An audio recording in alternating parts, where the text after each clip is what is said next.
இதே திமுக என்ன சொன்னாங்க? மோடி தடுப்பூசி போட சொல்லுகிறார், மோடி தடுப்பூசி போட சொல்லுகிறார். முதல் ஊசி அவர் போட்டுக் கொள்வாரா? மக்களை போட சொல்லும் முன் அவர் போட்டுக் கொள்ள வேண்டும். கேட்டாங்களா இல்லையா? ஜனவரி 15 தான் தடுப்பூசி வந்துச்சு. மோடி ஐயா மார்ச் 1ஆம் தேதி போட்டார். என்ன காரணம்? முன்கள பணியாளர்களுக்கு தான் முதல்ல அரசோட ஜீவோ. பிரதமர் முன்கள பணியாளர் இல்ல. அதனால எப்போ 60 வயசுக்கு மேல உள்ளவங்க இன்ஜெக்ஷன் போட்டுக்கலாம்னு கவர்மெண்ட் ஜீவோ வந்ததோ அந்த முதல் நாள் மோடியும் போய் ஊசி போட்டுக் கொண்டார் 60 வயசுக்கு மேல. சரி, நீங்க எப்படி செஞ்சிருக்கீங்களா? கருணாநிதி முதலமைச்சராக இருக்கும் போதுதான் ஆண்களுக்கும் குடும்ப கட்டுப்பாடு திட்டம் அறிமுகப்படுத்தினார். ஒரு நல்ல முதலமைச்சர் என்ன செஞ்சிருக்கணும்? இப்ப நான் உனக்கு பண்ண போற ஆபரேஷன்ல இதுக்கு அப்புறம் உனக்கு உதவி நிறைய சகோதரிகள் இருக்காங்க, அதனால இதுக்கு மேல பேசக்கூடாது. ஒருவேளை அப்படி முன்னுதாரணமா நடந்திருந்தாருன்னா இன்னைக்கு தமிழ்நாட்டில் இவ்வளவு வாரிசு பிரச்சனையே வந்திருக்காரு. தமிழ்நாட்டில் காலங்காலமாக நம்ம பார்த்துட்டு இருக்கக்கூடிய ஒரு ஆட்சின்னு இருக்கு இல்லையா? காலங்காலமாக மன்னன் மாமன்னன் சொல்லிட்டு மறுபடியும் ஆட்சியில் உட்காந்துட்டு இருக்காங்க சார். காலத்துக்கு நீயே தலைவரா இருப்ப, உனக்கு அப்புறம் உன் மழையா, அதுக்கப்புறம் உன் பேர, நாங்க தலைவர் ஆகவே கூடாது, கடைசி வரைக்கும் செயலாளர் வந்து செத்து போயிருந்து இல்லையா? அமைச்சர் பெருமக்களே பணத்தை கொள்ளையடிப்பது, பணத்தை கொண்டு போய் பிணவரையில் ஒளிச்சு வைக்கிறது.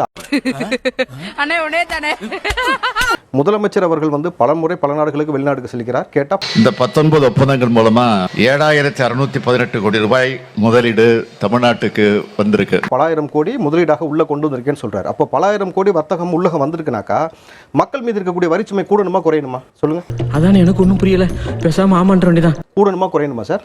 இல்ல, வரிக்கு மாநில அரசு மட்டும் இல்ல மத்திய அரசும் சேர்த்து தானே. மக்கள் மீது இருக்கக்கூடிய வரிச்சுமை கூடணுமா குறையணுமான்னு கேட்டேன். வழக்கம் போல இவருக்கு செய்ய வேண்டிய ஒரு மருத்துவ சிகிச்சை ஒன்று இருக்குது. அந்த மருத்துவ சிகிச்சைக்காக அவரே வெளிநாடு செல்கிறார்.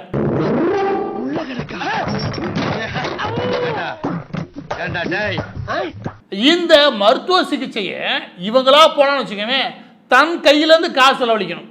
எனவே என்ன சொல்லலாம்? தமிழ்நாடு கவர்மெண்ட் சார்பாக நான் அமெரிக்கா போறேன், அங்கே போய் முதலீட்டாளர்களை ஈர்க்கிறதுக்காக நான் போறேன். நடந்துருச்சு. நீ உனக்கு எனக்கு பேச்சல, பேசாம நீ உன் வேலையை பாரு, நான் என் வேலையை பார்த்து போறேன். யாராவது மொட்டை அடிச்சிட்டு வந்தா அவன் தலையில தபையெல்லாம் வாசிப்பீங்க. அதெல்லாம் எனக்கு வாசிக்க தெரியாது.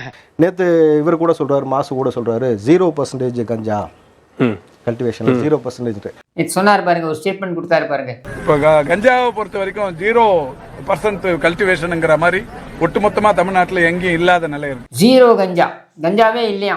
மா சுப்பிரமணியனுக்கு அறிவு இருக்கா இல்லையான்னு தெரியல. அப்ப இது வரைக்கும் பிடிப்பட்டதெல்லாம் கருவேப்பிலையா கஞ்சாவா?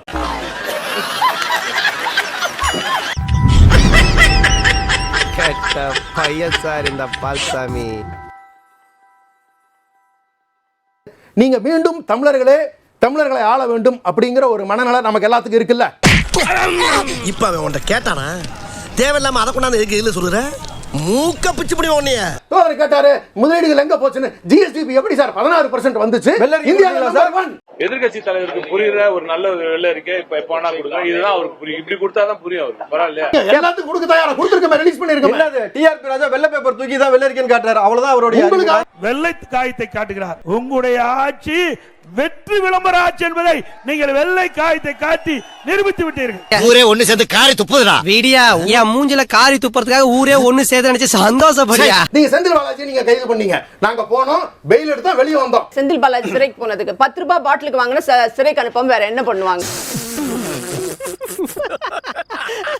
நீங்க டாஸ்மாக்ல போய் எதுக்கு ரைடு பண்ணீங்க? டிரான்ஸ்போர்ட்ல வந்ததுக்கு டாஸ்மாக்ல போய் என்கொயரி பண்ணுவாங்க தம்பி. நீங்க சொல்லுங்க. பதற்றமே இவர்களுக்கு வந்து உண்மை இல்லன்றதே பதற்றம். அசிங்கப்பட்டான் ஆட்டோக்காரன். அதிகமா பேசல, தொட்டு பார்க்காத சீண்டி பார்க்காத வீடியோ வேற போடுவார் செந்தில் பாலாஜி பத்தி பேசினா. அதுக்காக சொல்லிக்கிறேன் நான். எரியுதடி மாலா ஃபேன் போடு. தெரியுது, நீ மூடு. இந்த ஆட்சியில அமைதி இருக்கிறதா முதல்ல சொல்லுங்க. அது எங்க இருக்கு? நெக்ஸ்ட். மாணவர்கள் அமைதியா இருக்காங்களா? மீனவர்கள் அமைதியா இருக்காங்களா? ஆசிரியர்கள் அமைதியா இருக்காங்களா? அது எங்க இருக்கு? நெக்ஸ்ட். அரசு ஊழியர்கள் அமைதியா இருக்காங்களா? போராட்டம் இல்லாத நாள் ஏதாவது இருக்கிறதா? இன்னைக்கு பொதுமக்கள் நிம்மதியா இருக்காங்களா இந்த ஆட்சியில? அத வேற ஞாபகப்படுத்திட்டீங்க. நெஞ்சமெல்லாம் பொண்ணா இருக்கு தம்பி, மறக்க முடியல. அப்புறம் இப்ப திமுகவுக்கு வர எதுவுமே தப்பே நடக்காத மாதிரி, நாட்டுல கஞ்சா போஜையே இல்லாத மாதிரியும். என்னம்மா நீங்க இப்படி பண்றீங்களம்மா? அவர் கேட்டார் அந்த கேள்வி, கரெக்டான கேள்வி. புடிச்சதெல்லாம் கஞ்சா இல்லை அப்படின்னா கருவேப்பிலைன்னு கேட்டார். சத்தியமாக கருவேப்பிலை கிடையாது, அது கஞ்சா தான். அது வந்து அரசு தரப்புல இருந்தே வருது. இல்லைன்னா காசை வாங்கிட்டு உள்ள பிடிச்சி போடாம வெளியில விட்டுருக்கிய, இன்னும் எத்தனை பேர் குடிய கெடுக்க போறாங்களோ. போலீஸ் துறையால் திமுகவுக்கு ஒரு கெட்ட பேர் வந்துகிட்டு இருக்கு. நான் கொஞ்சம் மென்டல், எந்த நேரத்துல என்ன பண்ணுவேன்னு எனக்கே தெரியாது. போராட்டங்கள் நிறைய நடந்துட்டு இருக்கு. அதை வந்து செவிசாய்த்து அவங்க கேட்கறதில்ல, அங்கே தப்பு பண்ணுறாங்க. தொழிலாளிகளுக்கு ஒரு சில பிரச்சனைகள் இருக்கு, இதெல்லாம் சரி செய்யணும். I don't care. நான் மட்டுமல்ல, நீங்கள் ஒவ்வொருவரும் ஐ டோன்ட் கேர் என்று சொல்லி நகர வேண்டும். திமுக உங்ககிட்ட தான் ஒரு கேள்வி. நானா என்ன கொடுத்துற நீ? இப்போ தமிழ்நாட்டில் வந்து சட்ட ஒழுங்கு பிரச்சனை வந்து என்ன மாதிரி பிரச்சனை தம்பி? கழக அரசு அமைஞ்சா நாங்க என்னவெல்லாம் செய்யறோம்னு சொன்னோமோ அதுல கொலை, கொள்ளை, கற்பழிப்பு, பாலியல் பலாத்காரம், சங்கிலி பருப்பு, தாலி அரிப்பு என்று இந்த சட்டம் ஒழுங்கு ஒரு மோசமான நிலையில இந்த 8 மாசத்துல நிறைவேற்றிட்டோம். அதுதான் திராவிட சிந்தனை. தவறுகளை திமுக தொடர்ந்து தட்டி கேட்கிறோம். திராவிட முன்னேற்ற கழகத்தினர் கையை யாரும் ஏன் உடைகிறது இல்ல? சார், அது நீங்க போலீஸை பார்த்து கேட்கணும். போலீஸை பார்த்து கேட்கணும். போலீஸ் யார்கிட்ட நான் விழுப்புரத்துல இருந்து வரேன். டிஎம்கே அவர்கிட்ட கேட்கணும். அடடா வர்றேன் பூரா மொத்தமா என்னையவே குறி வச்சு வந்தா நான் என்னடா பண்றது? அதாவது ஒரு 3-4 நாளுக்கு முன்னாடி வந்து இந்த வடமாநில தொழிலாளி வந்து தாக்கப்பட்டிருக்காரு சொல்லிட்டு ஒரு நியூஸ் வந்துச்சு. அதுக்கு அடிப்படையான காரணம் போதை. தலைவரே, இதை நான் வன்மையா கண்டிக்கிறேன். கண்டிச்சுக்க. இப்ப யாரையா உன்ன கேட்டா? ஓகேவா? அதில் வந்து கஞ்சா வந்து எங்கேருந்து வருது அப்படின்றது வந்து நம்ம கண்டுபிடிக்கணும், முடிஞ்சா கண்டுபிடிக்கலாம். நான் நினைச்சா பண்ணலாம் சார், ஆனா பண்ண மாட்டேன். நீங்க எங்கெல்லாம் கிடைக்குதுன்னு சொன்னீங்கன்னா அரசு நடவடிக்கை எடுக்கிறதுக்கு தயாரா இருக்கு. இது விக்கிறாங்கன்னு சொல்லுங்க, நாங்க நடவடிக்கை எடுக்கிறோம். உங்களுடைய ரகசியம் பாதுகாக்கப்படும். நீங்க ரகசியத்தை பாதுகாத்த லட்சணத்தை தான் நாங்க பார்த்தோமே. அதாவது நீங்கள் முடிஞ்சா புகார் கொடுத்து பாருங்க, அதுக்கப்புறம் உங்கள் நிலைமை என்ன ஆகுது. சென்னையை அடுத்த பெரும்பாக்கத்தில் கஞ்சா விற்பனை குறித்து போலீசாருக்கு துப்பு கொடுத்த நபர் தலையில் குழவிக்கல்லை போட்டு கொலை செய்யப்பட்ட சம்பவம் பெரும் அதிர்ச்சியை ஏற்படுத்தி உள்ளது. ஆனால் இன்னும் ஒரு இதில் அரசாங்கம் ஒரு ஆட் போடுது, மது போதை வந்து உடல்நலத்திற்கு கேடு, நாட்டுக்கு கேடுன்னு சொல்லிட்டு.